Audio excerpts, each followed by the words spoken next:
When it comes to inflation, sticky doesn't always mean overheated. Live from Studio 2 here at Bloomberg headquarters in New York, I'm Romaine Bostick. And I'm Alex Steele. Welcome back. Thank you. Good to see you. It's great to be back. Were you in a Boeing? Are you good? Or No, I definitely chose an Airbus. Oh, yeah. Okay. We'll talk about that throughout the hour as well. We're kicking you off right here to the closing bell in the U.S. I got to say, for a warm CPI number, I'm very surprised by the amount of buying that we're seeing within the equity market. And I wonder if it was a little bit of sell the rumor, buy the news, or if we're seeing some stops triggered or something, because the S&P is up over 1%, NASDAQ 100 up 1.3%, tech really outperforming. 10-year yield, we'll get into this later on in the show, down 5 basis points. The 10-year auction was kind of meh, and we get $30 billion worth of 30-year notes tomorrow as well. And Bloomberg Dollar Index reviving a little bit here, up 0.1% once we got the sticky/warmer CPI numbers, Romaine. Yeah, Alex, I think my mission right here on this show is to finally make you a believer in this equity market rally. Of course, how much is left in the tank for this bull market? That continues to be the parlor discussion from Wall Street to LaSalle Street, from Coconut Grove down to Tampa, St. Pete. Bank of America strategists, that includes Savita Subramanian, seeing little evidence to support all those worrywarts out there who say the stock market has risen too far too fast. She has actually raised her earnings per share estimate for the S&P 500 to $250, up from about $235. That doesn't seem like much, but that ties with BMO as well as Deutsche Bank for the most optimistic among strategists tracked by Bloomberg. Subramanian just last week also raised her S&P 500 price target to 5,400. That's a 5% increase from current levels to reflect that stronger earnings growth. Meanwhile, Mike Wilson at Morgan Stanley is tilting to the opposite direction, telling Bloomberg Surveillance Radio he's sticking to his year-end S&P forecast of 4,500, which is about a 12% drop from yesterday's closing price. Exuberance is pretty high. Now, that doesn't have to end in tears, okay? Leverage isn't always bad. But, we have a situation where people are reaching for risk because, there's FOMO. We're probably a little bit more cautious than some of our peers. I think a lot of folks, all they've done is raise their price targets based on higher multiples, and we're not willing to do that. Mike Wilson speaking a little bit earlier to this, but we want to start off the show with that monthly update on the Consumer Price Index and inflation report for February, that when you combine that with the blowout January reading, more evidence that stubborn inflation is going to keep the Fed wary of easing policy too soon. Alex, you were just staring at this chart behind you so intently here. What is it telling you? Well, they were trying to fix the date, but guys, the date's actually okay, so that was my bad. But this chart is why I'm still skeptical of the rally. So you're looking at the white line is the 3 months annualized rate of core inflation for CPI, and the blue line is the 6 month. And this comes from our team over at eCan Go. So this is where you can find that chart. And what's important is the trajectory here. We're moving higher. Sticky, warmer, I don't know, you name it. And then you sort of layer in things like goods inflation that will no longer be necessarily a disinflationary tailwind. And what do you got? You got something that's going to stick around and then potentially higher for longer for the Fed, Romaine. I still don't get how that makes sense for a huge bull market in the equity market. Yeah, I mean, you make a good point here. And we talk about all the reaction that we've gotten out of that CPI report this morning. Investors, as you can see by the green on their screen, aren't necessarily raising the alarm yet. I think the big picture here is it's kind of like when you take cookies out of the oven. They're cooling, but they seem to be cooling really slowly. This is a tight labor market, and it's not generating the easing of the labor market conditions that could say to you, inflation's definitely going to go back to 2%. It is coming down, but it's going to take some time, and that's okay. But I don't think there's anything here to alarm the Fed or anybody else. I do think things are moving in the right direction in terms of prices. But it really doesn't give the Fed ammunition or confidence to cut rates at the next meeting. Inflation's going to come down slowly. And I think that's fast. I think that will be fast enough for the Fed to start cutting in June. So far, I think they want to cut, and we expect to see that in the May or June timeframe. All right, some of the great voices we've had on Bloomberg Television today reacting to that CPI report, and the voices just get better.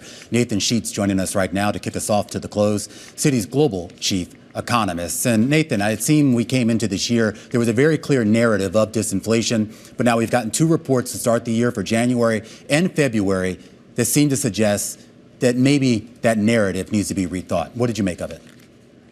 Yeah, I think we're seeing why Jay Powell indicated in his January press conference that he wanted more confidence that inflation was coming down before he started to cut rates. And as you say, the January CPI report was just downright ugly. I'd say today's numbers are probably a notch better, especially in the super core non-shelter services sectors, but are still higher than what the Fed would like to see. And I think that, we're implicitly debating here whether this resilience we've seen in the CPI over the last couple of months, whether this is seasonal adjustment issues and the like and is going to dissipate, or whether it's signaling something a little bit more worrisome. And I think coming months are going to have to resolve that. Yeah. Well, that's what I'm curious about here. I mean, it seemed that over the last couple of years, what was driving inflation, and for that matter, disinflation, seemed to be relatively apparent. Do you find it a little bit harder to read the tea leaves now as to what's really driving these moves up and down? Clearly, the disinflation that has occurred was primarily driven by goods prices, and we made a lot of progress there. There's a little bit of a bounce back in this report, but still low inflation for goods. But in parallel, services inflation have been stubborn. And we have been worried for quite some time that the disinflation in services prices is really going to require some loosening of the labor market and further easing of wage growth. And I think bottom line, that disinflation in the services sectors is likely to be a slow slog and a challenge for the Fed. Now, I don't think that preempts or means we won't see rate cuts this year, but it does mean that the Fed's going to be cautious. It's going to wait a while, and then once it starts moving, it's going to move cautiously. Which is why the equity market rally continues to be a bit of a head scratcher in that, because there is a different two-sided risk now to inflation, right? Which makes me wonder, how much can the Fed cut before they stoke inflation, considering that things look okay? Yeah. The equity market, the best explanation I can see here is that these numbers we got this morning were challenging, but not as bad as many had feared. And then the underlying story, and I have this discussion with my colleagues who are equity strategists regularly, the underlying story is earnings growth has been very robust for U.S. corporates over the last several years. And that engine of support in the corporate sector remains pretty strong. And as long as you continue to have that robust earnings performance, I think we're going to continue to see a meaningful move forward in equity prices. Well, Nathan, that's interesting because one of the reasons why Bank of America is more bullish on earnings is because of a reinvestment cycle from big tech companies. Do you guys see something similar? And I relate that back to CPI, because if you get a huge reinvestment cycle, isn't that just going to push up demand and push up inflation, and then we're in a very different scenario? I think you tell a story of a robust economy. Okay. The question is whether that robustness brings inflation that's uncomfortable for the Fed, or is broadly consistent with this cycle of gradually bringing inflation down. If you look at core PC, we're a little below 3, from the upper 2s to the lower 2s. And I think that there's still enough tightness in the economy that that's a likely outcome. But nevertheless, as you highlight, the economy is solid. The consumer has been strong. And if that's further reinforced by a strong investment cycle, maybe the Fed is going to have less scope to cut than many of us think at the moment.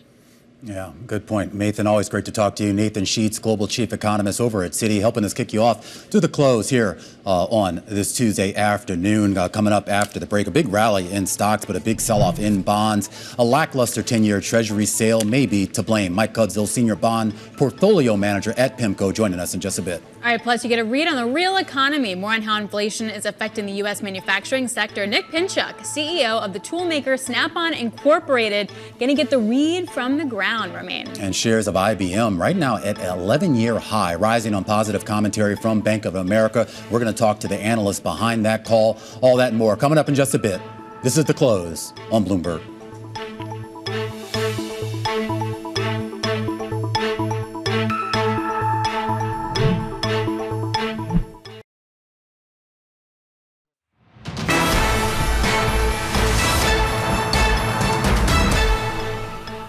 Treasury is on offer today. You got a sell-off that started after those CPI numbers, and the weak U.S. Treasury auction for the 10-year really didn't help matters at all. The $39 billion sale drawing weak demand despite yields rising into that bidding deadline. Joining us now, Mike Cudzil, Pimco Senior Bond Portfolio Manager. Hey, Mike, we got the 3-year yesterday, which was meh. We got the 10-year today. Nah, we get the 30-year tomorrow. What did we learn over the last 3 days here about the demand for treasuries? Yeah, I think we're learning that we need a little bit more of a risk premium in the treasury market in order to absorb this larger supply in auctions. I think, if you saw by the inflation data today, inflation's not coming down in a straight line. That's a little more term premium associated with fixed income markets. It's a little more, unknown uncertainty as to where inflation lands, a little more unknown and uncertainty as to the Fed's reaction function and exactly their path. And so all that means, a little bit more premia in fixed income and in bond markets, and that's what we're seeing today. What's interesting, though, is that, say, yesterday, the action was really in the front end, right? And then today, it's pretty much all across the curve. Did what we learned today from the CPI really mean higher for longer, which really means higher 10-year down the road? I think it's an unknown, and I think it's a possibility. I mean, I think the economy's been quite resilient to these levels of rates. It's been regurgitated for some time that these rates are restrictive. It's really hard to see these rates necessarily restrictive, whether it's in levels of growth or whether it's in levels of inflation.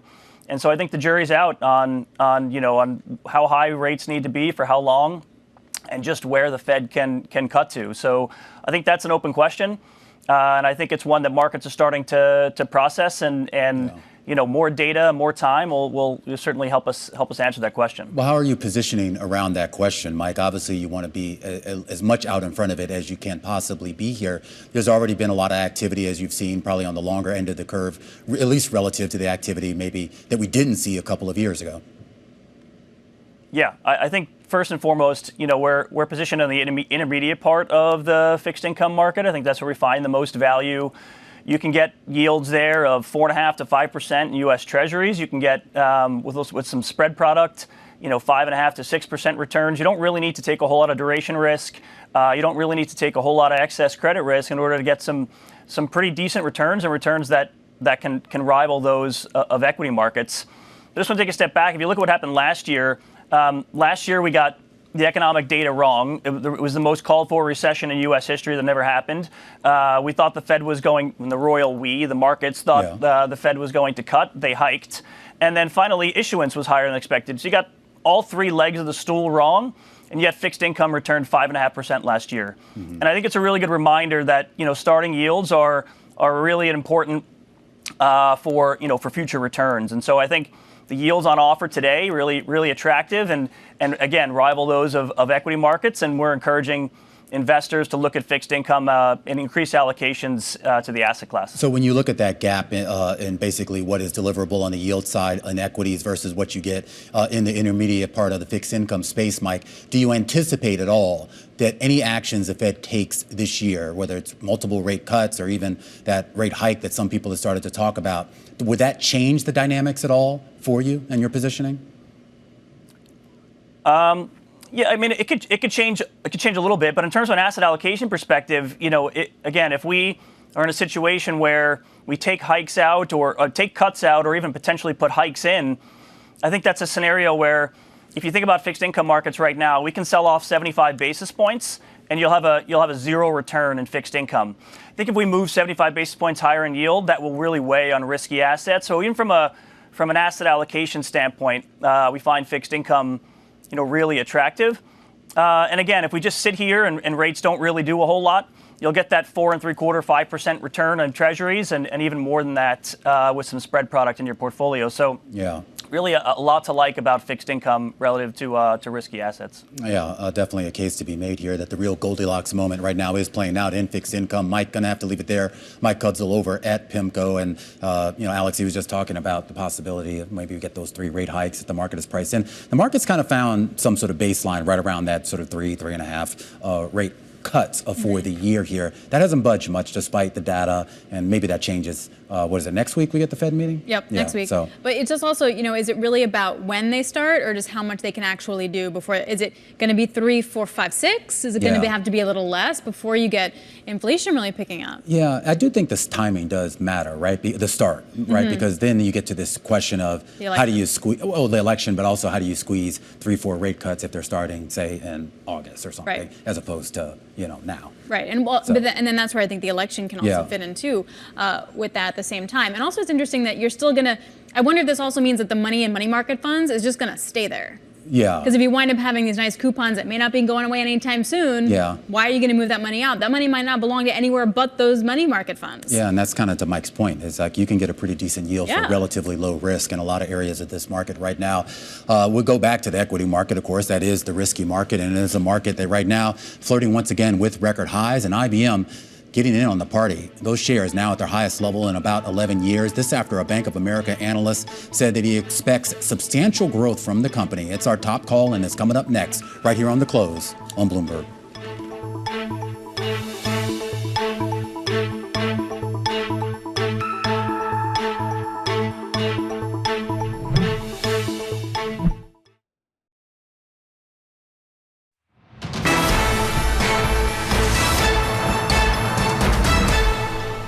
All right, let's get right to our top calls. The big movers on the back of analyst recommendations. And we start with the big one, Oracle. William Blair upgrading the database software maker to outperform. This on the strength of that earnings report and sustained growth acceleration led by AI and differentiated cloud offerings. The analyst adding that much of the AI benefits, to the company's revenue are still on the way. Investors trying to front run that, pushing the shares back up to a record high, 12% on the day.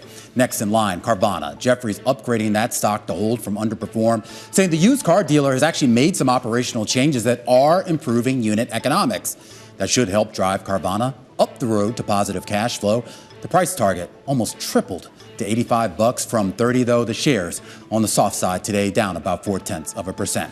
And finally, let's take a look at IBM. The analysts over at Bank of America say they were reassured after a discussion with IBM CEO Arvind Krishna. Analyst Wasmi Mohan maintaining a buy rating on the shares with a price target of about $200. He says the turnaround at IBM continues with a defensive portfolio, attractive dividend yield, and underappreciated AI capabilities. Those shares getting some appreciation today, up about 3% on the day, and those are some of our top calls. We do want to stay with IBM and stay specifically with that call, the man behind it, Wasmi Mohan, joining us right now to talk a little bit more about it. And Wasmi, it's interesting, too, when you look at the share performance of IBM, when you look at its sort of legacy competitors, its direct competitors, the stock has certainly kept pace. What it has not kept pace with are all those other AI darlings out there. When, if at all, do you expect that to change? Yeah, thanks for having me. It's a great point. Look, I would say that IBM has had a big turnaround in its performance. If you look over the last 2 decades, close to which we've followed the stock, revenue growth has been a challenge for the company. Since CEO Arvind Krishna took over, you've really seen a lot of portfolio optimization. And that portfolio optimization has been both M&A in terms of buying assets that are growthy, like Red Hat, at the same time divesting things that were much lower growth, like Kyndryl. And in balancing all of this, what the management team has orchestrated really is the ability to drive sustained growth on the top line. Mm-hmm. Now, that sustained growth is also generating very strong free cash flows. And those cash flows are being used to support both the dividend and incremental M&A that is then driving incremental growth as well for the company. So we're very early in the stages of monetization for some of the things that IBM is doing, including AI, where they've got several $100 million book of business currently. Right. But there's tremendous amount of runway on the AI, especially in terms of consulting. So we think there's a huge opportunity here. Do you feel that Krishna and his team are articulating that AI vision well? Because as you know, while on paper the numbers look relatively decent, but as you know, what's captivated folks with an NVIDIA or an ARM or even a Supermicro is that narrative and that story, which those CEOs are certainly telling. Yeah, absolutely. Look, I think the management team is doing a phenomenal job over here at IBM, right? It's not about over-promising. It's about the realization of capabilities in AI through both partnerships as well as a very broad and very capable consulting organization that can drive this growth. So part of the growth is coming from their own software assets, which is watsonx, and part of the growth is going to come from these partnerships in consulting, helping enterprises. This is their core strength. They have huge, deep benches of knowledge, domain knowledge that they bring to these enterprises and help them really make this journey to use generative AI to become more productive, right? One of the things that CEO Krishna noted in the call that I hosted with him yesterday was that there's about maybe potentially $4 trillion of productivity that can be realized through AI from now through 2030. That's a huge number, right? Like, so we're in the super early stages of monetization. I think the management team is doing a phenomenal job articulating what the opportunity is over here for the industry as well as for IBM, and how they've kind of partnered with a lot of different providers of AI technology, and using their consulting resources will be able to help enterprises reach some of those productivity goals. Wamsi, it's interesting. I look at a chart of, say, Dell, IBM, and NVIDIA normalized over the last year. And like Dell's pretty much tracked NVIDIA. Like it's like the old guys are sexy again. And I'm wondering, like, it feels like everyone kind of missed it. IBM, Dell, they're the interesting ones now. It's in some ways a hardware renaissance, Alex, right? Like when you look at the arms dealers of AI, what you're seeing is that the semiconductor companies clearly have taken the lead in monetization. But that semiconductors ultimately land in some kind of hardware. And so the server makers that you mentioned, for instance, Supermicro, Dell, these players have been sort of the second leg of driving that realization of AI revenues within their numbers. And those numbers are starting to inflect higher now. And then we're going to move to a third stage where as enterprises beyond hyperscalers start to implement this, that's when you're going to need a lot of the consulting work, and IBM is going to excel over there. So we think this is kind of a multi-stage process, multi-year process, and there's a lot of runway for all these companies here. All right, Wamsi, thanks a lot. Really appreciate it. Wamsi Mohan of Bank of America joining us there. Hardware renaissance remains. Yeah. Hardware renaissance. I mean, I don't know. I think he's onto something. I mean, you know, I don't know if that's going to, IBM's going to be the beneficiary of that, but certainly you hear there's some other analysts as well. Well, yeah, I mean, all of Bank of America is saying that it's really going to be the tech guys spending that's going to fuel a lot of the reinvestment cycle, and everyone going to be contributing to that in the same way, particularly on the infrastructure, hardware and cloud side. Is that going to contribute to inflation as well? I don't know. That wasn't said in the note. All right, let's ask Nick Pinchuk. He's the CEO of Snap-on. We'll talk to him next. This is Bloomberg.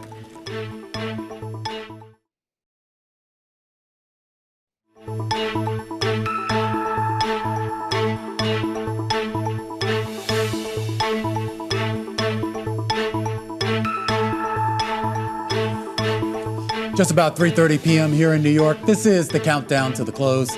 I'm Romaine Boston. And I'm Alex Steele. So let's get to more of the parts that make me worried. Can we do that a little bit? Sure thing. So about the inflation thing, in the T-Live blog that we have, once the numbers came out, one interesting stat stood out to me, that the 2% annual rate of inflation would imply monthly price rises of just 0.17%. Wow. We're a good chunk of change away from there. Yeah. And I just wonder how hard it's going to be to get to that level. I think it's going to be a lot harder given the last two reports we've got. But remember, this was the conversation. A lot of people said this, that last mile, so to speak, was going to be bumpy. Maybe that's the bumpiness we're seeing. But in the meantime, the NFIB, which is one of my favorite indicators, was saying that it is a 9-month low, but about 39% of small business guys see business conditions getting worse, and earnings weakened, high prices, high rates. Like that is having a heavier impact on the small guys. It certainly is, but then the big guys are still pumping out cash like it's no tomorrow. And you've had obviously a lot of street analysts on the street already upgrading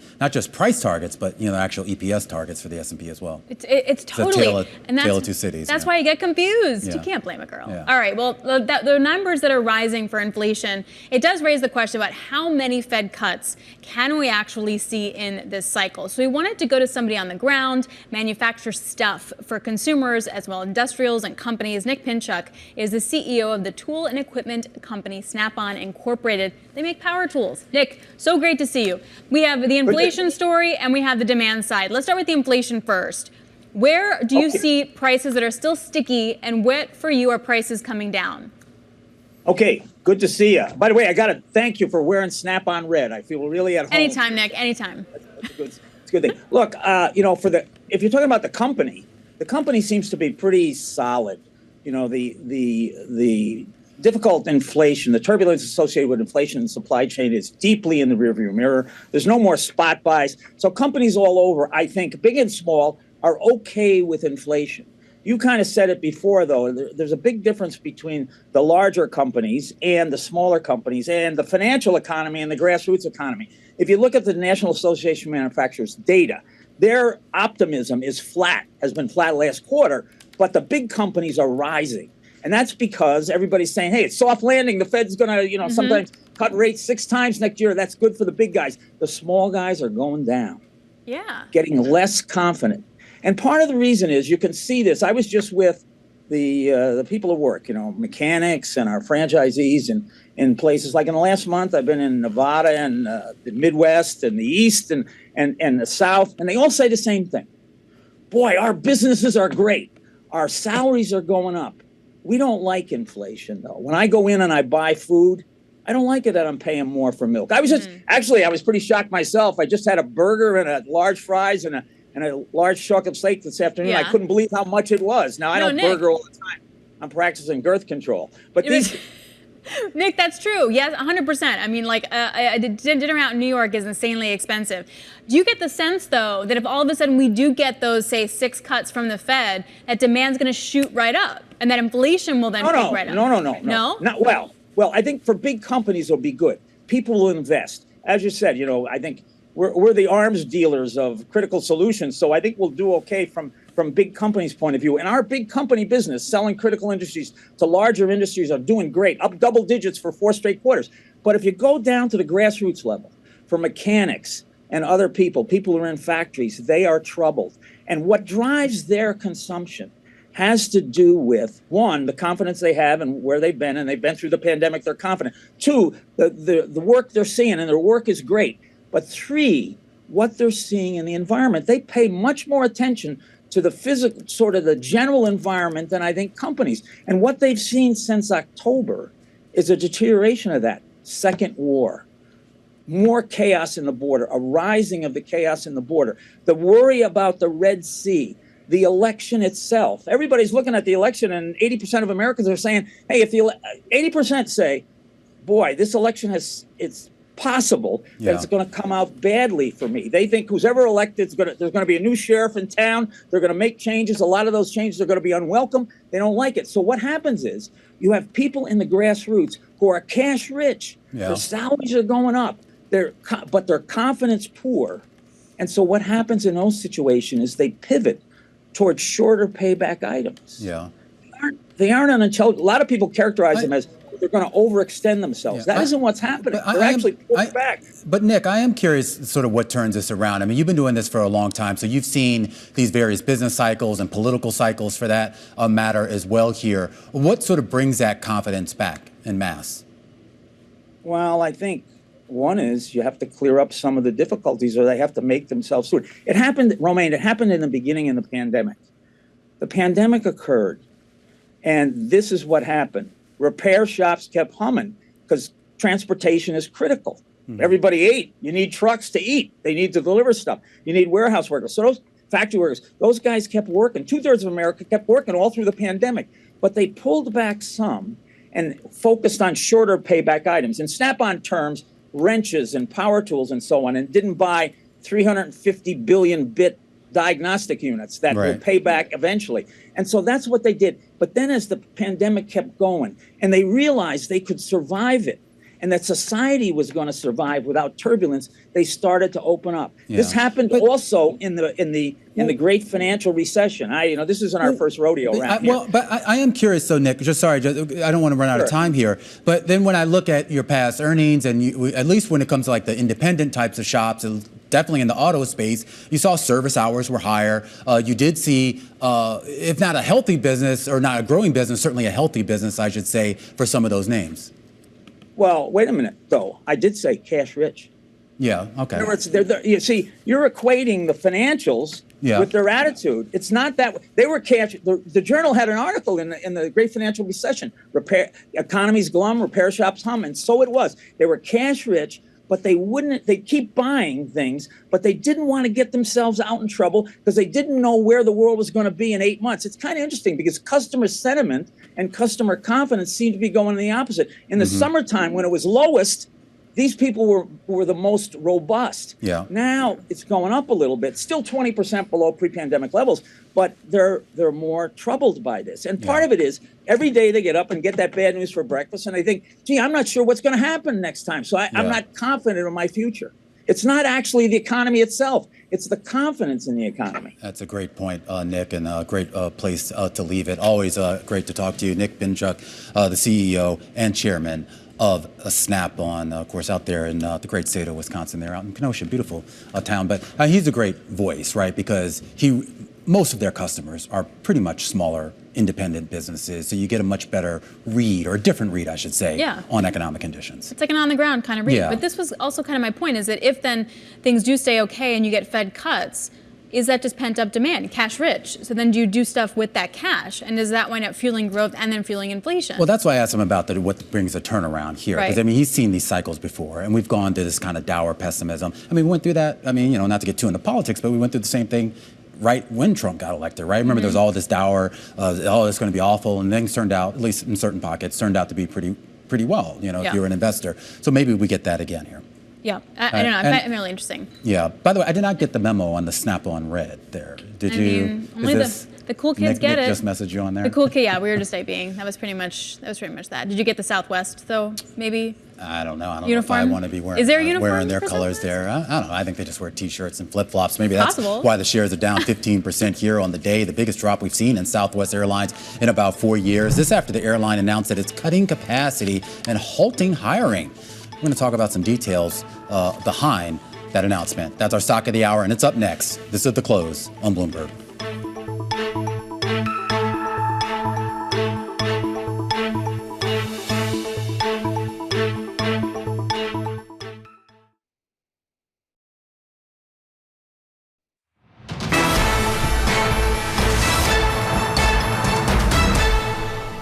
All right, it's time now for our stock of the hour, a closer look at Southwest. The shares right now having their worst day since 2009. The airline earlier announced plans to cut capacity, halt most of its hiring, and review its spending plans. Now, some of this may be tied to some of the issues going on with Boeing and, well, the lack of airline deliveries, but there are bigger issues out there as well. Abigail Doolittle joining us right now to talk a little bit more about what's really driving this down. And Abigail, at first blush, you would think, okay, some of the issues with Boeing and the fact they're not going to get the planes that they were supposed to get delivered would certainly have a material impact. But when you go through the numbers that they're laying out here, this seems like it goes a lot deeper than just airplane deliveries. Yeah, much deeper. And it's interesting because the stock down so much since 2009, as you were saying, I was thinking this really doesn't match the idea that it has something to do with the Boeing not delivering as many planes as was expected. So this has to do with them basically cutting revenue. They've cut their revenue guide for the current quarter. One look at it is the RASM, so it's revenue per seat mile flown.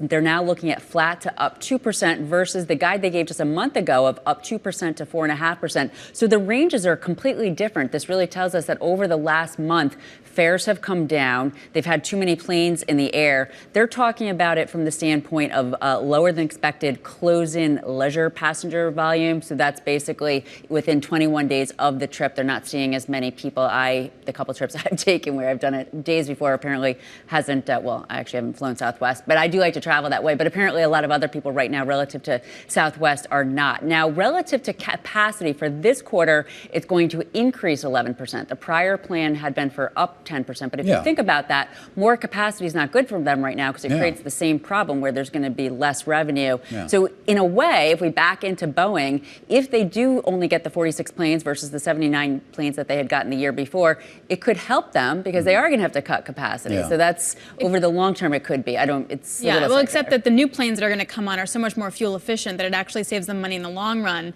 because they won't have to pay for the fuel in the same way.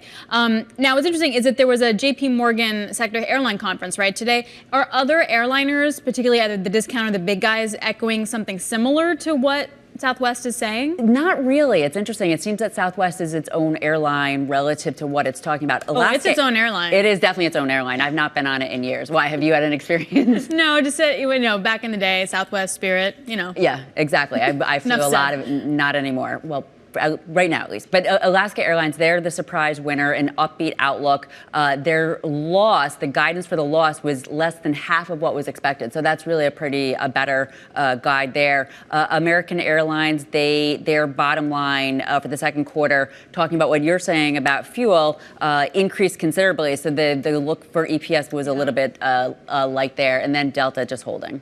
All right, Abigail, thanks a lot. Really appreciate it. Bloomberg's Abigail Doolittle joining us there. See, my problem, Romaine, is I want to pay back to the plane airfare for front of the seats.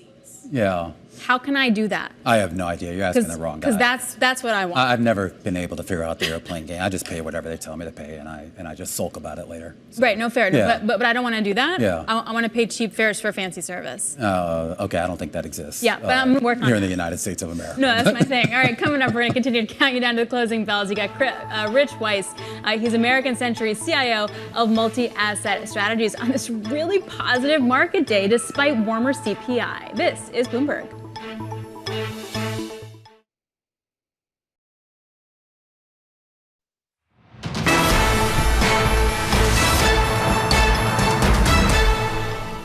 This is the countdown to the close. Romaine Bostick alongside Alex Steele. With 10 minutes until we get to the closing bells, Alex Steele, the S&P 500 setting up for another record high. I was taking a look at this. Median estimate, year-end estimate right now for the S&P 500 still sits right around 5,000. We're setting up for a close today just under 5,200. And we've already seen strategists chase the rally to begin with. Do they have to chase it again if we keep grinding higher? I mean, when does that wind up signaling Mike Wilson capitulation? ain't gonna chase it. He's not doing it. He is sticking firm for sure. I also want to point out that the SOX index, the semiconductor index, is also up, and it is on the highs of the session. You have NVIDIA up after 2 days of weakness, right? You had Oracle doing really well when they reported earnings yesterday. One of the big losers, though, were overall airlines, like we talked about. And then, of course, Boeing, which is kind of in the middle of all the drama, you name it, and it's there. But the sentiment is just so strong. Yeah, the sentiment is there here, and you see that reflected, too, in some of those large cap names being bid up today. I mean, you mentioned NVIDIA, but it's pretty much your favorites, Microsoft and everything else getting a bid today. So maybe for some folks are looking past, I guess, that somewhat hot inflation print that we got this morning here. It did little to move investor bets that the Fed is going to cut rates more than what was already priced into the market. We had a chance to catch up with Citi Global Chief Economist Nathan Sheets for his take. I think you tell a story of a robust economy. If you look at core PC, we're a little below 3, from the upper 2s to the lower 2s. And I think that there's still enough tightness in the economy that's a likely outcome. But nevertheless, as you highlight, the economy is solid. The consumer has been strong. And if that's further reinforced by a strong investment cycle, maybe the Fed is going to have less scope to cut than many of us think at the moment.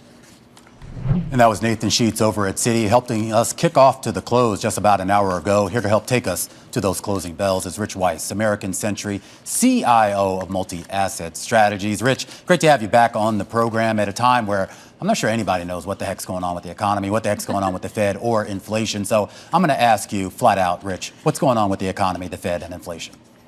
Wow, Romaine, add me to that list. I wish I knew. I tell you, this momentum trade is confounding. Right? You really have to be a professional contortionist to make something positive out of that hot CPI print this morning. I saw mixed reports on it, but again, it seems like the market is ignoring or dismissing some of the news, which, I've been married over 30 years. Not a good thing to do for a long-term relationship. So I'm not exactly sure what's going on with that inflation report. It could be simply that the market is now trading off, a sooner than expected Fed rate cut for a stronger than expected economy. But we'll see tomorrow on the retail sales number. I think that consumer lift we've had throughout these last 2 years is pulling up to an end here. Spending now outpacing income, the stimulus from COVID running out, and the labor markets at least starting now to show signs of deceleration. So I think we're seeing the end or the final chapter of this immaculate disinflation story. So that doesn't really sound like you're out there buying stocks hand over fist, Rich, or chasing some of those price targets well above 5,000. Right, exactly. Looking at valuations, at best the market's fairly valued. Some would say overvalued, but the bird in hand works for us here. You have longer term interest rates, just government bonds over 4%, T-bills 5.5%, give or take. High grade corporates. These are some attractive yields. With the prospect of the economy decelerating to any extent and rates coming down later in the year, I think that's the safer play here relative to a arguably overpriced and unknown or uncertain future as both inflation and consumer. Let me ask you in a different way. When would you be selling equities? Well, we are already underweighted at the margin, so we're not selling even more. Relative to, let's say, a 60-40 benchmark, we're maybe at 55% in equities. So we're marginally underweighted in equities already, not selling, certainly not buying, just holding, standing pat where we are. When you're standing pat, what are you standing pat with? Like, if you don't own NVIDIA, is that going to wind up being bad for you? Yeah, we're not overweight, certainly the Magnificent Seven. I think overweighting those 7 stocks would mean what? That's all you own, given their super concentration in the index already. But we prefer the relatively attractive valuations in 2 areas that have been beaten up over the last year, 2 years, 10 years. But we're talking small cap stocks, which are going to have their day in the sun again as this market continues to broaden out, and potentially REITs. Interest rates coming down eventually, REITs attractively valued, arguably with some decent yields now. I'm curious about on the small cap side, though, because, it seems like for a while we had started to see more outperformance, at least if you go by the Russell as a metric here. But that seems like it kind of flipped a little bit, too. There's a lot of folks that look at those names and they're still not seeing whether it's a growth or really just, I guess, the sense of safety.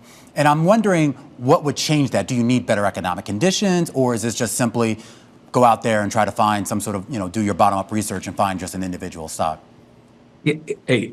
First and foremost, it's a relative valuation play. So whether stocks as a whole are going up or down, we think you're safer on both sides of that with small cap relative to large cap.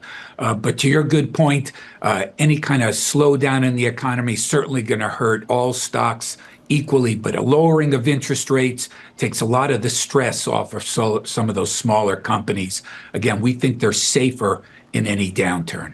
All right, Rich, always great to talk to you. Rich Weiss over at American Century, helping us count down to those closing bells. We're just about 3 minutes away from those bells, Alex. And, it's interesting. Everyone keeps talking about small caps and the promise, and you mentioned REITs as well, this idea that the worst case scenarios that have been priced in for cyclical names and for real estate names, maybe that's behind us.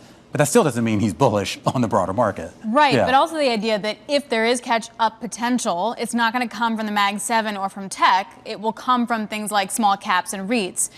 But again, how and when and what does that wind up? Do you need cuts for that to wind up materializing is my question. There was a great, the folks over at Bloomberg Intelligence did a great report on this, and Michael Casper, I think it was at the end of last week. He talked about the lack of themes, right? You think about what's been driving sort of the S&P or the large cap space in this market. It's been those big themes, AI or GLP-1s, and basically they're saying, look, when you look at small caps, you don't really have that coherent theme. Yeah, exactly. And, it's funny you mentioned that in terms of themes, because I like to come into the day with, what are my questions today? What are the broad themes that I'm looking at that I have questions on? I don't know what mine are anymore. It's sort of now what? everything seems to be a nothing burger and equities keep going higher. So now, ... Well, they're mark. certainly going higher here on this day. 5,177 and change on the S&P 500, a record high as we take you to the bell and beyond. Beyond the Bell, Bloomberg's comprehensive cross-platform coverage of the U.S. market close starts right now. And right now, we are 2 minutes away from the end of the trading day. Romaine Bostick alongside Alex Steele. We're counting you down to the closing bell, here to help take us beyond the bell. It's a global simulcast. We're joined right now, as you are every day at this time, of Scarlett Fu in our television studio, Carol Masser and Tim Stenovic in our radio booth. A welcome to our audiences across all of our Bloomberg platforms on what looks like it's going to be another record-setting day for the S&P 500. All I really want to know is, can I have a side of fries with the nothing burger? Oh, gosh. Yes. Listen. Maybe. Cheese fries? Hey, listen, you know what? Yeah, we do have maybe a record close, but small caps really not partaking in this run-up in stocks. It's definitely some of the bigger cap names that we're seeing in this trade. And also not seeing a record as we speak now on Bitcoin, though the fact of the matter is it has been record day after day, still above $71,000 per Bitcoin, up a cool 70% so far this year, Scarlett. Okay, so small caps not participating, big caps not participating, but you do see the credit market not really missing a step because corporate bond issuance is pretty rock steady today, even after the inflation report showed slightly hotter print than expected for the month of February. But obviously, big tech outperforming, and I love tying this into the Bank of America note that we got earlier today about earnings, is that the big guys like a Microsoft and a Google and a Meta and Amazon, they're going to be spending a lot of money on CapEx as a reinvestment cycle. Now, that is a fundamental thesis to why some of these names will be going higher. There are a lot of beneficiaries of that kind of money, Romaine. Yeah, but the question, though, is how widespread is that going to be, right? I mean, that's been the story for a while for those large cap names, and I guess that's great if we can continue to sort of have the market being driven by those names, but where's the broadening out in that spending? Maybe there isn't. Yeah. The small caps. I don't know. It'll be interesting. Let's walk you through the numbers here as we break down all the action here on the day. Green across the screen, at least for the large caps on this Tuesday afternoon. A Dow Jones Industrial Average up by about 200 points or 0.6% here on the day. The NASDAQ Composite is going to finish higher by roughly about 1.5%, but it's the S&P 500 that's really shining right now. A 1.1% gain on the day, 57 points higher, 5,175 and change, and that is, yes, a fresh record high. And as Carol was just alluding to, small caps not really getting much love, at least for the day. The Russell 2000 relatively unchanged here on the day, sitting out the rally. Yeah, and you know what? We really saw a rally is those Chinese names that trade in the United States, the NASDAQ Golden Dragon, up almost 4%. Blast from the past. I know, but, you know, we've seen Chinese stocks up about 20% from the low. So, you know, you do wonder, do we hit a market bottom here, at least on those names, Scarlett? Leave it to Carol to keep an eye on those names. I'm looking at the different sectors within the S&P 500, and the biggest groups saw the biggest gains. You have infotech, communication services, and consumer discretionary all up by at least 1%, with tech as a group up by 2.5%. The smallest parts of the market, utilities, real estate investment trusts, and energy, each losing ground. That's why the pie is so green. All right. Speaking of green, let's get to some of the individual namers. Oracle, number one gainer in the S&P 500. I believe closing at a record. I have to double check that, but it's up about 12% here at the close. Thanks, Romaine. So hitting a record in the close here today. Cloud revenue growth, right? We were breaking their earnings down after the close yesterday. Company did report third quarter results that beat expectations on key metrics, said demand for the company's Gen 2 AI infrastructure substantially exceeding supply. Company also saying Oracle to have exciting joint announcements with NVIDIA soon. Mizuho raising its price target to 160 from 140, and that stock closing at just below 130 a share. All right, so speaking of NVIDIA, the climb is back. It's up 7% here at the close, a gainer after a two-day rout that wiped about $172 billion off the world's most valuable chip makers' market cap. Latest retreat had come after, we know, an unbelievable rally in this name that propelled it into overbought territory. It's up about 80% so far this year. Again, the number one gainer in the S&P 500 for the second year in a row early on here in 2024 by a mile. Yeah. And again, among the top gainers in both the S&P and the NASDAQ 100. And it was interesting to see all those other AI chip names rally today, you know, like Supermicro and SoundHound and some of those names as well. Again, right? Yeah. Right. The momentum continuing again today in the trade. Hey, one more for you, Novo Nordisk. The ADRs that trade here in the U.S. up 3% at the close. They're pretty much finishing at its best levels of the session. Novo Holdings, the shareholder that controls Novo Nordisk, saw its income and investment returns surge tenfold last year as the Danish drug maker's sales of obesity medicine soared. I mean, we know the story. We've been talking about it. It was one of the big stories last year. It is again this year. But again, Novo Nordisk, the ADR is up about 3% here, Tim. All right, let's get to some of the decliners on this Tuesday afternoon. I do want to start with Boeing. Shares finishing the day down by more than 4%. Now trading at October lows, not seen since October, I should say. Down almost 30% so far this year. A lot of headlines affecting the company coming out today. The FAA audit of the production of Boeing's 737 MAX found dozens of failures in the manufacturing process. This, according to a big report in the New York Times. Meantime, we learned earlier today that deliveries from Boeing trailed Airbus as the 737 MAX crisis continued to slow factories. And then all happening as the crisis of the company is starting to spread to the airlines that buy its jets, such as Southwest, which I'm going to get to in just a moment. Speaking of Southwest, shares falling the most. That was quick.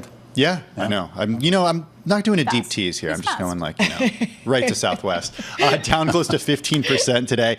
This is the most since March of 2020. At one point in the day, shares were down the most since 2009. The company did come out and say that it plans to reduce capacity by at least 1 percentage point this year. It did cite Boeing's continued challenges and a fluid delivery schedule. Southwest does rely exclusively on Boeing for its fleet of 737 MAX aircraft. And then on holding, finishing the day down today, let's see, about 8.8%. It did fall as much as 18% earlier in the day. It issued first quarter and full year net sales forecasts that fell short of Wall Street expectations. It's a Swiss company. They make shoes. You see them everywhere.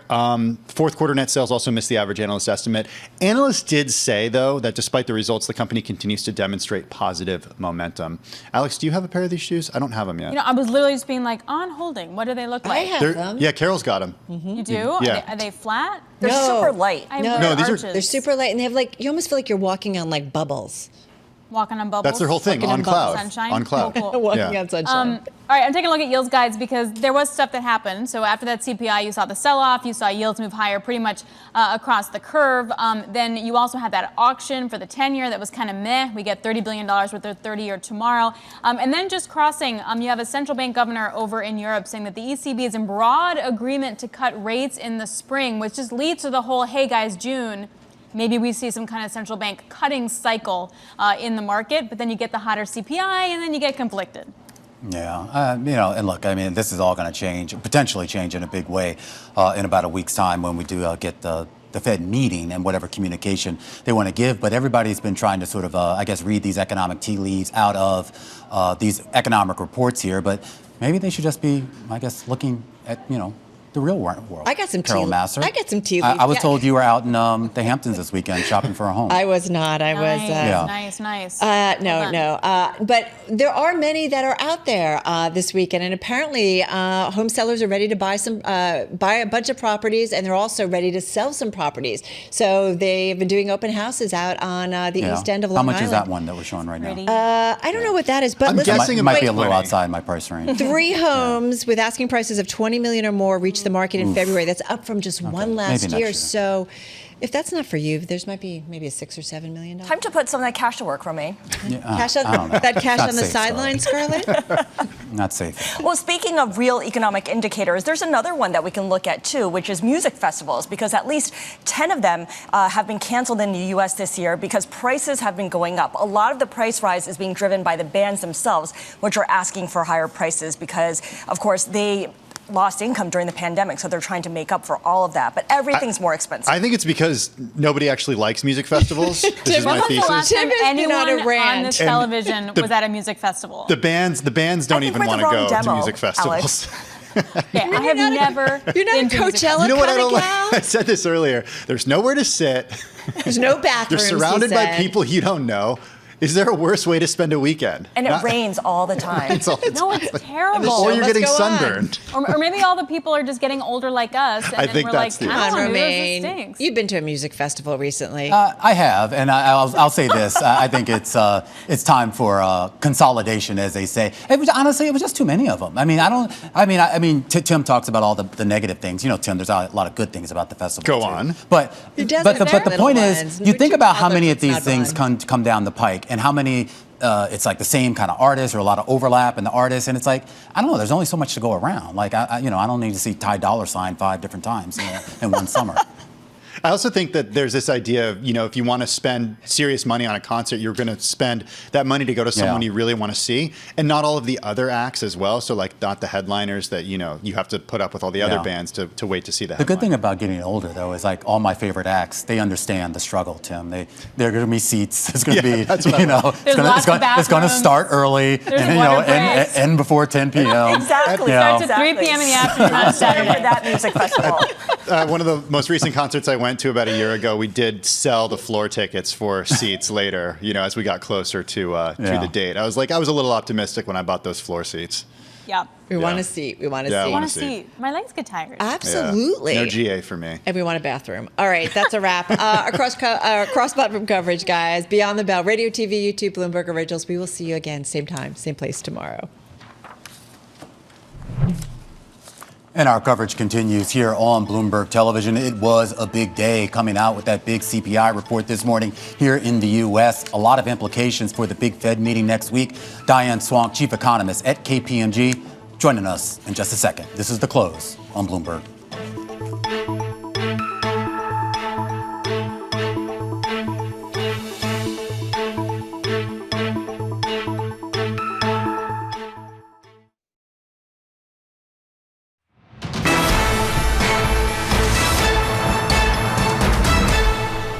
Welcome back to The Close. I'm Scarlett Fu with Romaine Bostick. The S&P 500 returned to its record-setting ways, closing up by more than 1% as a slightly hotter than expected CPI report fails to derail the Goldilocks narrative and therefore the market's rally. You did see yields moving higher by 5 basis points for the 10-year yield on that CPI print. Also, a not great 10-year auction ahead of the 30-year auction tomorrow. There was also competition from corporate bond issuance as well. The Magnificent Seven had a magnificent day, with the exception of Tesla. 6 out of the 7 members finishing higher on the day. And a rare decline here for Bitcoin. The first decline in about 7 days here, with Bitcoin losing ground to $71,000. All right, let's move on to the individual movers here, because Southwest was the biggest decliner in the S&P 500. The airline will cut capacity this year, also halts most hiring and review spending in response to reduced aircraft deliveries from Boeing, which also finished lower. On Holdings, the Swiss sneaker company, down about 9% in U.S. trading after its first quarter and full year sales forecast missed analyst estimates, mainly because of FX. And Archer Daniels Midland, we've been keeping track of this one for a while, up almost 4%, mainly because of relief that its annual report did not have the worst case scenario. Yes, it did have to restate intersegment sales for the last 3 years, but it didn't have an overall effect on earnings, the bottom line when it came down to it. And 3M, one of the big performers of the day, the best performer in the Dow Industrials, in fact, up almost 5% on a switch at the very top. A new CEO is coming in. William Brown is coming in. He's a well-respected operator CEO, and Michael Roman goes out. Of course, his tenure was marked by lots of legal liability issues as well as a slumping stock price. Romaine? All right, let's go back to that inflation point from this morning, 3.2% on the headline, drifting, of course, away the opposite direction where the Fed wants it to go, back down to that 2% target. But as we do here at Bloomberg, we always try to look for the stories under the hood, and one is out there in Phoenix, getting closer to that Fed's 2% target, a 2.2% inflation rate, down from 13% just a little while ago. Alex Tanzi joining us right now to, I guess, tell us, Alex, what actually drove that, and is what's happening in Phoenix, is that something we can see repeated in the rest of the country? So Phoenix was the lowest of the 14 cities that the BLS reported today. It's coming down on housing prices. So rents are falling, and housing prices are down about 40,000 from the peak about 18, 20 months ago. And of course, the context here that we need to keep in mind for a city like Phoenix was it was one of the pandemic boom towns, right? It definitely got a boost in 2020, 2021. And as a result, we're kind of seeing things, I guess, normalize. Is this mirrored in other parts of the country and other regions of the country? It is. Prices are coming down everywhere, pretty much. They're still a bit high in Miami, close to 6%. But in New York City, it's around 3%. In LA, it's less than 3%. So some big metropolitan areas are seeing prices still come down. That's not correct, actually. Prices aren't coming down. The rate of increase is falling. So prices are still increasing. Yeah, and we should point out, too, I mean, we have seen some other bright spots out there, Alex, including in the Minneapolis area and some other pockets of the country that we are seeing that disinflation trend continue. Alex Tansey tracks all this data for us here at Bloomberg. For more insight into that CPI report and the longer-term trends of disinflation, Diane Swonk is joining us here in studio in New York. She's the chief economist at KPMG. I do want to pick up where Alex left off here, and that is about the shelter and housing component, because everybody has been obsessing over that.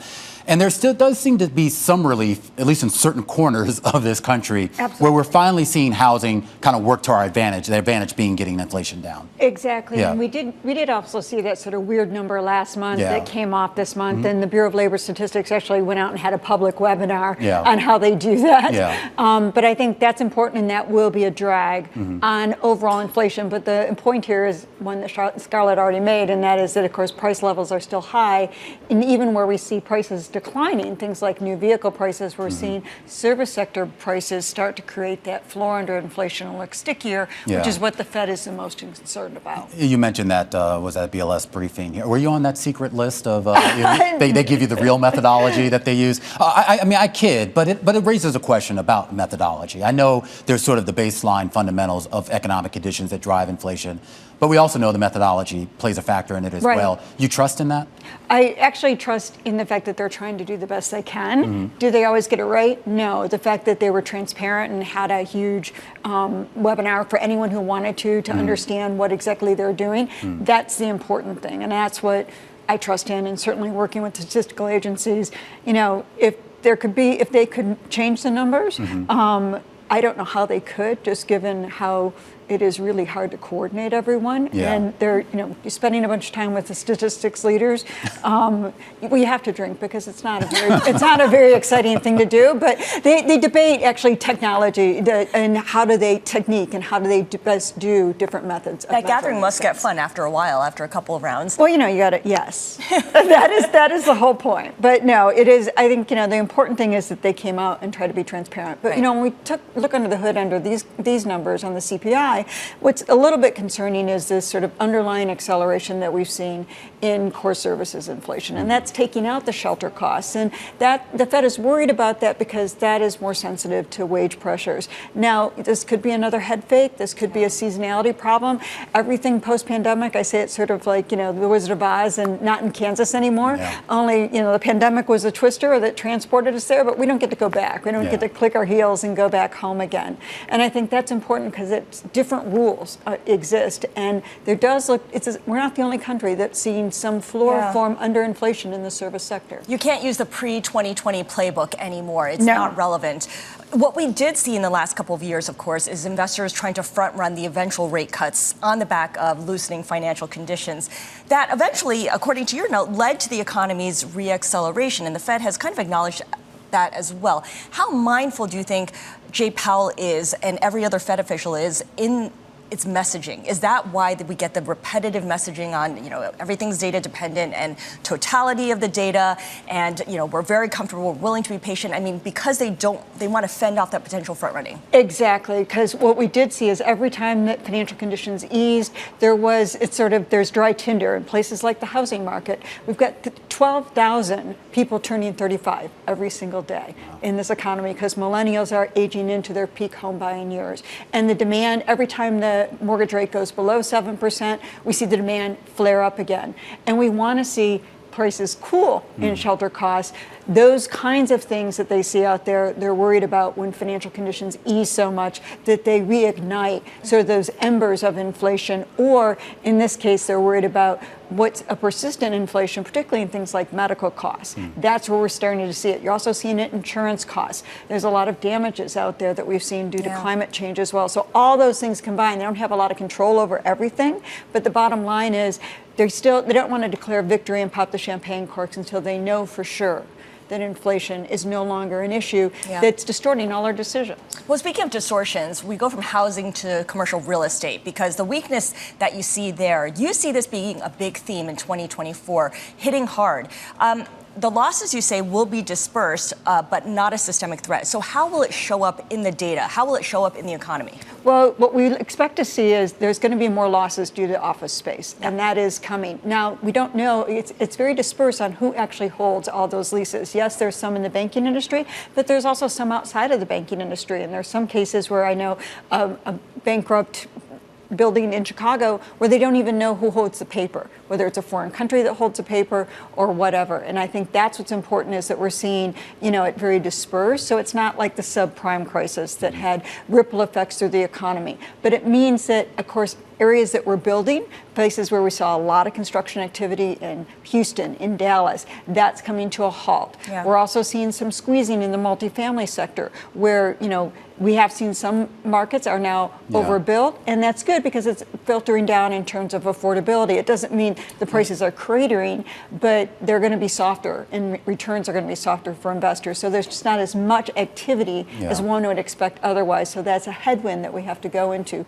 next year. But does that maybe but does that just kind of maybe return us to kind of to the baseline of maybe what's in line with what would be normal? It's interesting. There's been a lot of anecdotal evidence, a lot of anecdotal stories of employers saying that it's easier to hire people, it's easier to negotiate with them than, say, a couple years ago when they basically had to take anybody with a pulse. Well, and the reopening was really extraordinary. The hiring frenzy was extraordinary. The churn was extraordinary. Quit rates have come way off. With that, also, as quit rates have fallen, so have medical costs gone up because people are actually using the benefits that they have because they're in their jobs longer. Again, pushing up inflation there.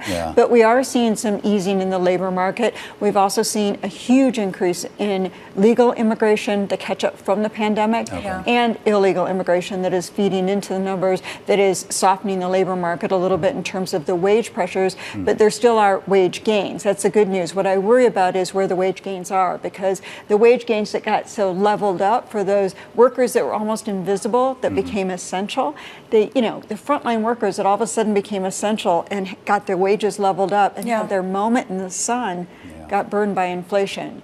And they're still in that position of being burned by inflation today. And that's why it's so important for the Federal Reserve to get this job done the right way. And it's why we keep hearing Jay Powell say something to that effect. Diane, really appreciate your joining us today. Diane Swonk of KPMG in New York with us.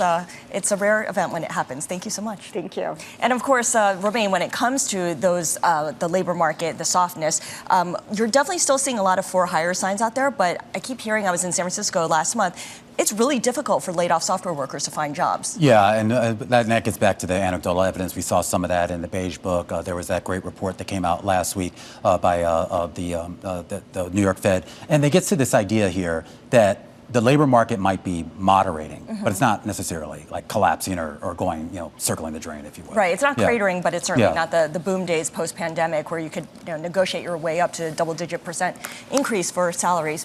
All right, coming up, we've got the top three. We focus in on the top three movers and shakers at the center of the day's big stories. We'll tell you who they are next. This is The Close.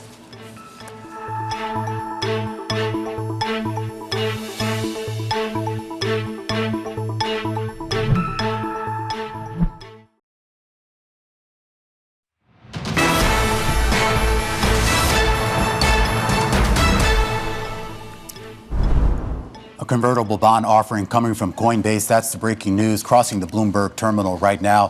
Coinbase shares, which of course have rallied, more than tripled, coming off of those October lows, now saying that it's going to cash in a little bit on that. $1 billion of convertible senior notes due in 2030 going to be offered up here, taking advantage of that big increase in price. Scarlett, the shares down about 4% here in after-hours trading. Yeah, the stock recently trading at a 2-year high. So to your point, that big advance. All right, let's shift gears now and take a look at our top three, because we take a deep dive into the people at the center of the day's top stories every day around this time. And first up, speaking of crypto, is Binance founder Changpeng Zhao, better known as CZ. Now, as part of the conditions of his bail, CZ needs to surrender his Canadian passport and notify the court of travel in the U.S., according to the Wall Street Journal. As you know, Romaine, last year he pleaded guilty to anti-money laundering and sanctions charges.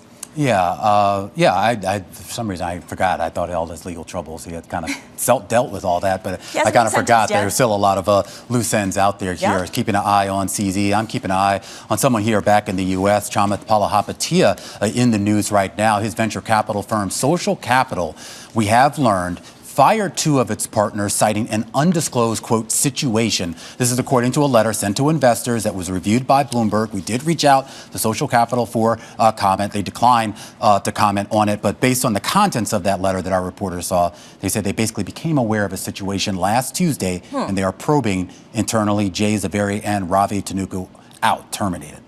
It'll be interesting to see what happens there. We know that he pulled the plug, Palipatia, on plans to raise $1 billion for an early stage investment fund just in late January. Our last person here is William Brown. He was named the new CEO of 3M, which went outside the company for its new leader. 3M, of course, struggling with low profit margins, sluggish revenue growth, and ongoing lawsuits, including a couple of class action suits. Yeah, this will be interesting. I always feel for CEOs who have to come in and basically play cleanup person because that's Turnaround basically guy. what this turnaround. Maybe he has a chop. I don't know enough about him to say, but maybe he's got the chops for it. But never an envious position. You finally rise to the top, and all of a sudden it's like, here, fix this. Here's Speaking a of fixing all the this, problems. when we return, Scarlett, we're going to take a look back at the fall of Signature Bank and, of course, that trifecta of regional lender collapses that affected $500 billion in depositor assets. We leave you with a question before we go to break. What were the losses during the Great Depression? This is Bloomberg.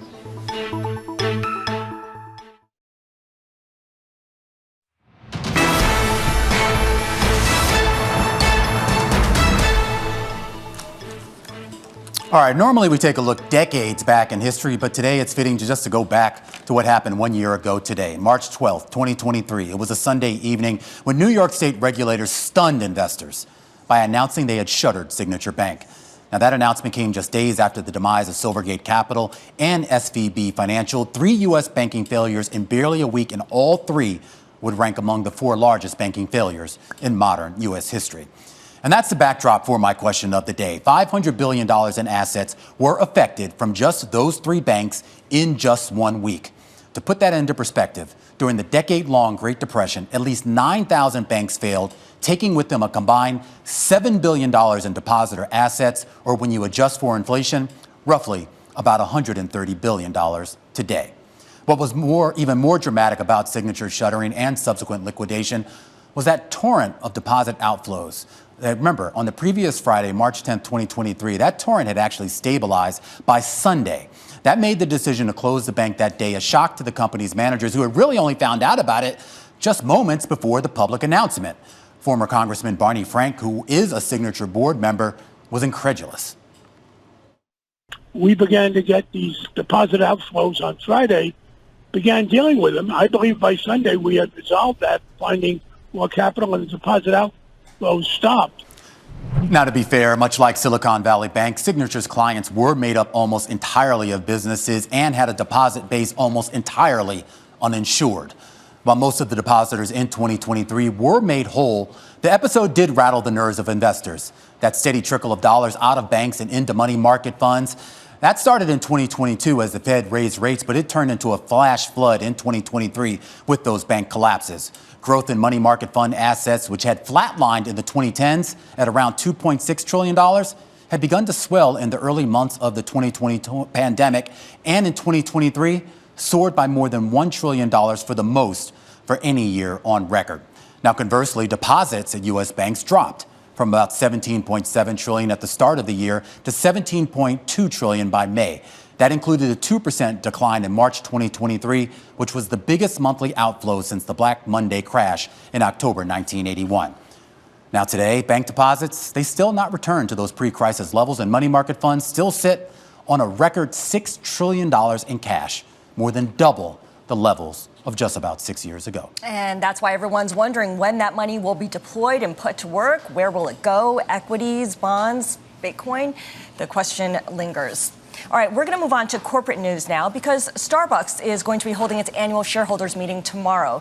So I want to bring in to discuss the challenges facing the coffee chain, Nick Setyan. He is Managing Director, Equity Research at Wedbush Securities. Nick has a neutral rating on Starbucks with a price target of $95 a share. Nick, one of the perennial issues that Starbucks had been facing for a number of years was labor strife. But the deal that they made with Workers United largely resolves that, or at least puts it on the sidelines while they negotiate a framework. What are you expecting to hear from the management at the annual general meeting? Thanks for having me. I mean, I think we're going to hear just that the issue has been largely resolved. I mean, there's some details that need to be hammered out. The most important thing is you can't go, if you're the manager, if you're the management team of Starbucks, you can't go and negotiate, with each unionized stores by itself. I mean, just imagine the logistics around that. So, there has to be some kind of framework where, all the unionized stores are on the same page via one negotiation. I mean, I think that's kind of the biggest issue here. And then going forward, I think the fact that these guys have caused so much disruption in terms of sales impact, et cetera. Hopefully that's essentially behind us now. It gets to the question, though, too, Nick. I mean, Starbucks took a very specific tack in addressing these labor issues that they thought were going to be a threat to them. The unions, at least on a small scale, certainly got something out of this here. Are we going to look at a future Starbucks that is going to be, I guess, have to be cooperative on a national basis with unionized labor? I mean, I think they've done a really good job in addressing some of the issues that actually led to those stores that did unionize to unionize, right? I mean, essentially, this was mostly just a byproduct of overworked employees during COVID when there weren't enough employees to go around. It wasn't about pay. It wasn't about benefits. I mean, their pay, their benefits package, education package, et cetera, is the leading pay package in the category, in the industry. So, it really was around just, that timing around COVID and overworked workers. So I think a lot of those issues have been addressed. I'd be surprised if many more stores beyond the 300 plus that are unionized now, out of, thousands of stores in the United States unionized. So I do think this issue has been addressed and sidelined. All right, Nick, really appreciate your sharing your thoughts on this. Nick Setyan is Managing Director of Equity Research at Wedbush Securities, helping us to look ahead to the Starbucks annual shareholders meeting tomorrow.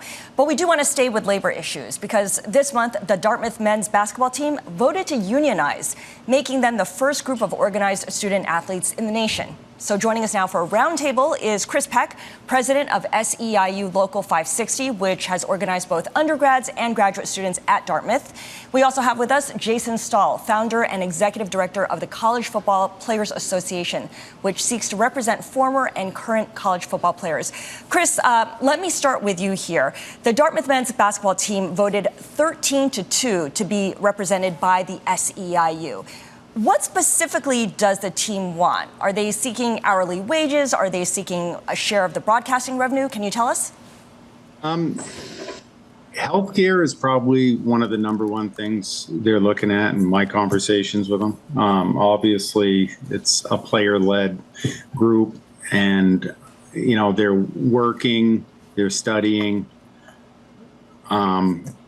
We had Cade, who is one of our leaders of the team, had an injury, had to have an MRI. Parents have to cover it. If I get hurt working here on campus, I'm covered by workers' comp.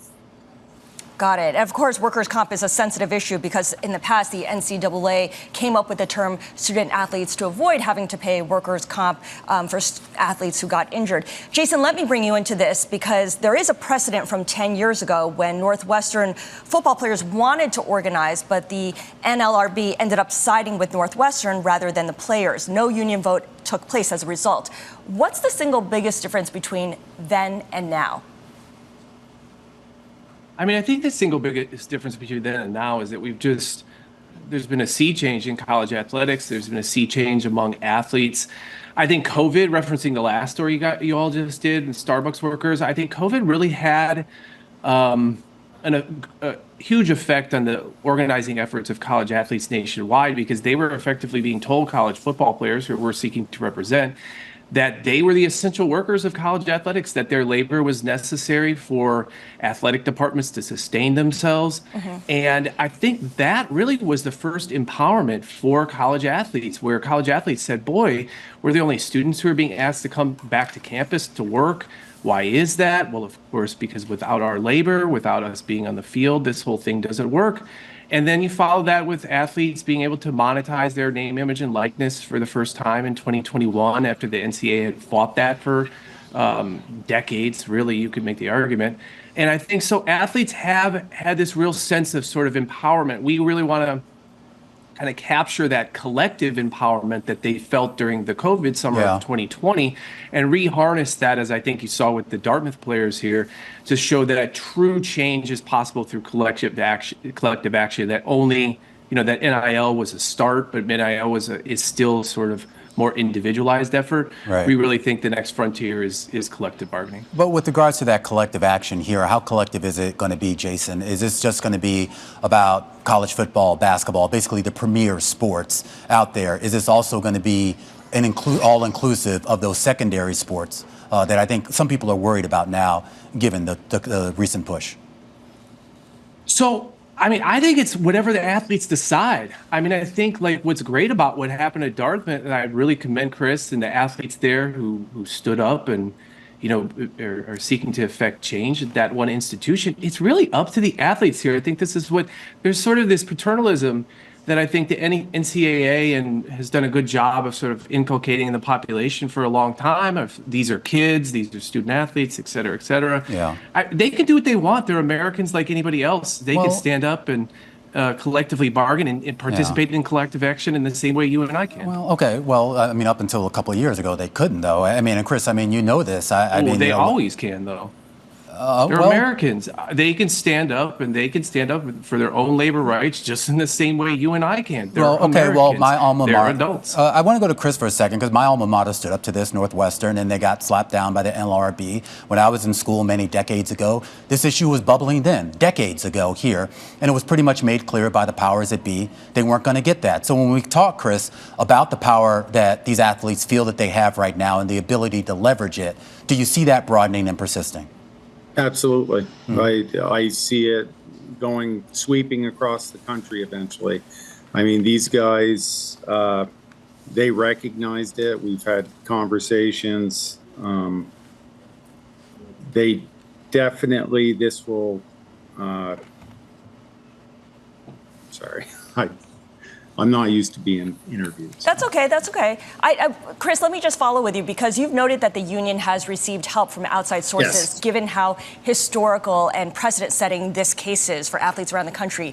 Can you share with us the extent of the support and even interest that you've gotten from athletes and other teams after the Dartmouth vote?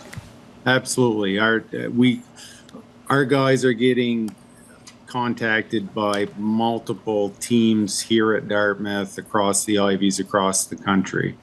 There is a lot of interest, and of course, there should be. I know these guys, they work harder than a lot of employees on campus, between classes, school work, watching film.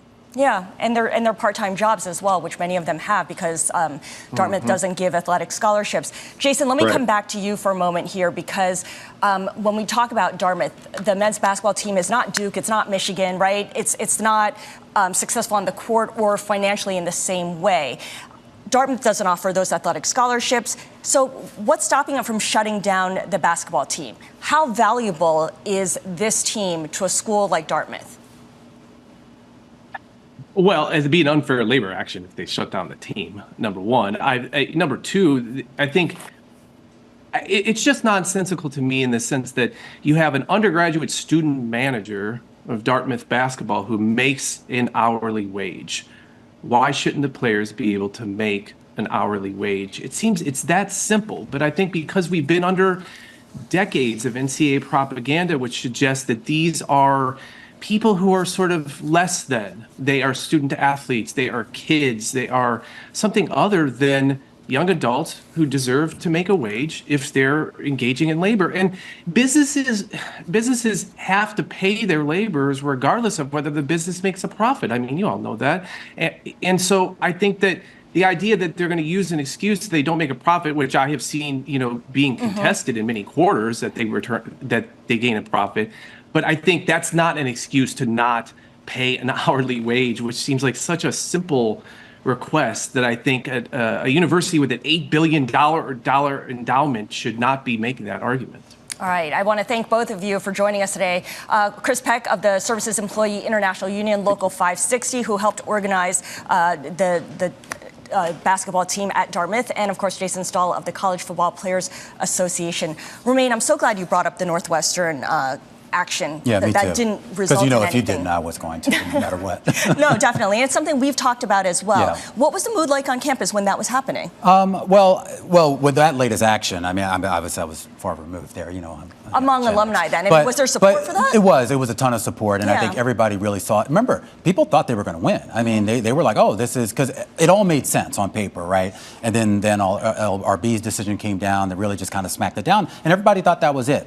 And then, of course, when name, image, likeness came up and that went to the Supreme Court, I really think that opened the floodgates. I know the pandemic might have helped with that, but that Supreme Court ruling just opened up the floodgates. Yeah, the NCAA has been forced to pivot and pivot again. Yeah. And so we'll see if this And results this in a is big a real pivot issue. too. I mean, I get sensitive about it too, because I had a lot of friends who played when I was in college, and some of them really struggled. I mean, they didn't come. Some of these people didn't come from means.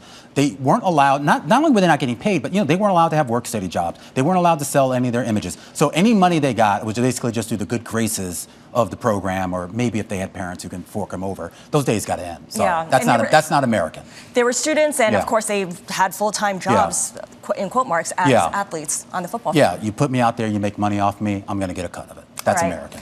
Let's take a look at how markets closed on the day. It was a record day for the S&P 500.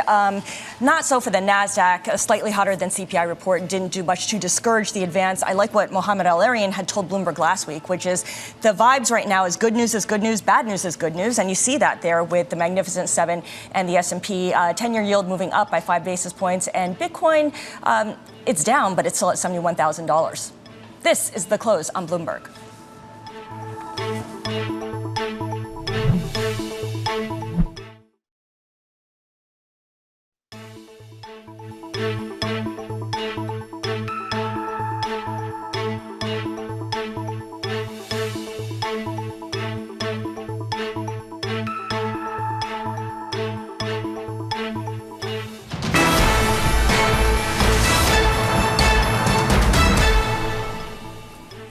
All right, the House of Representatives here in the United States is going to vote on a bill tomorrow that would either force TikTok's Chinese parent to sell the company or face a ban in the United States. Bloomberg Balance of Power co-host Kayleigh Lyons joining us right now for a little bit more on this. And Kayleigh, it's pretty rare we ever see any sort of bipartisan consensus coming out of Washington. Yeah. But it seems like everybody's on board with this. They all hate TikTok. What's going to happen?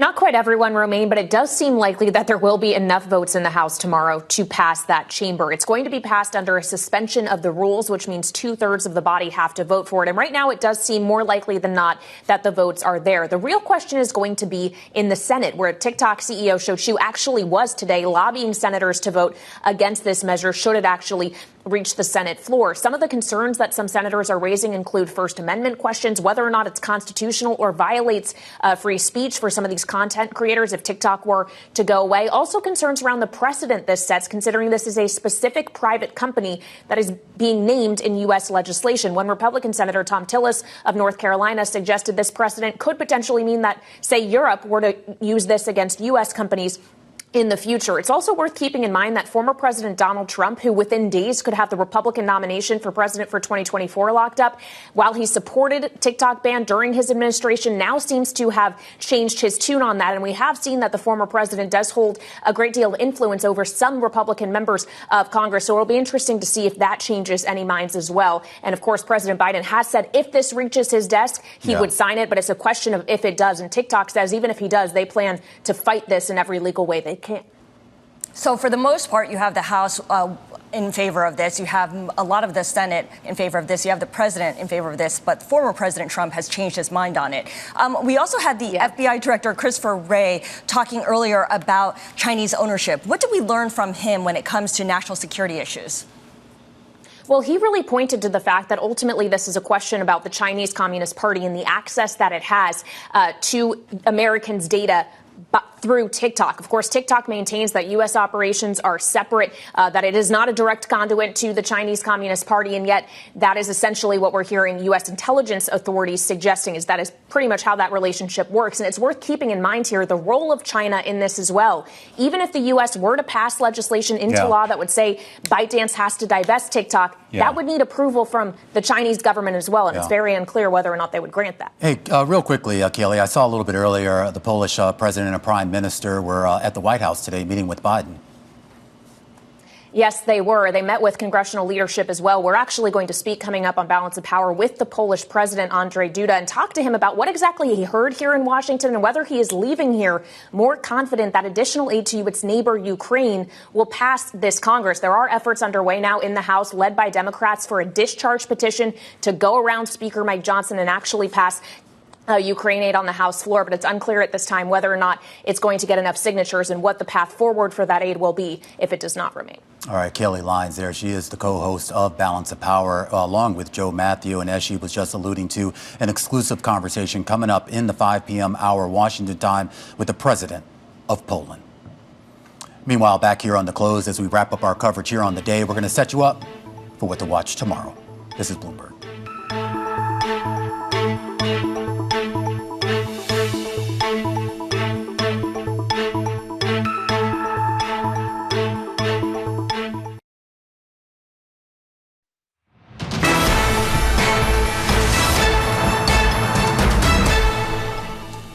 All right, another interesting day on Wall Street, a record high for the S&P 500. That's despite a hot inflation report, Scarlett. Shouldn't we have sold off on that? You would think, but it wasn't too much hotter, and it wasn't the worst case scenario. So everyone's like, it's fine. And it's just one more data point for the Fed. We also have PPI, we also have retail sales, and then they have to sit there. They're not going to do anything next week. It's really going to be the debate over what happens in June. Yeah. Meanwhile, over the next 24 hours, we are going to get some other data, but this time out of the United Kingdom, a GDP number that I guess it's supposed to show some improvement on a month-to-month basis, but I still think they're kind of on the edge of recession, right? Yes, they were in a technical recession at the end of last year, so we'll see whether perhaps that's ended or not. It was a very mild recession, and the consensus estimate is for 0.2% growth for the month of January, so that's just barely growth. Yeah, but then that 3-month to 3-month comparison still has a negative sign in front of it here, so obviously dealing with a whole different dynamic over there. We are going to get some earnings tomorrow. I'm interested in a couple, including Dollar Tree and Lennar, as a read on the home builder sector and consumers. Yeah, absolutely.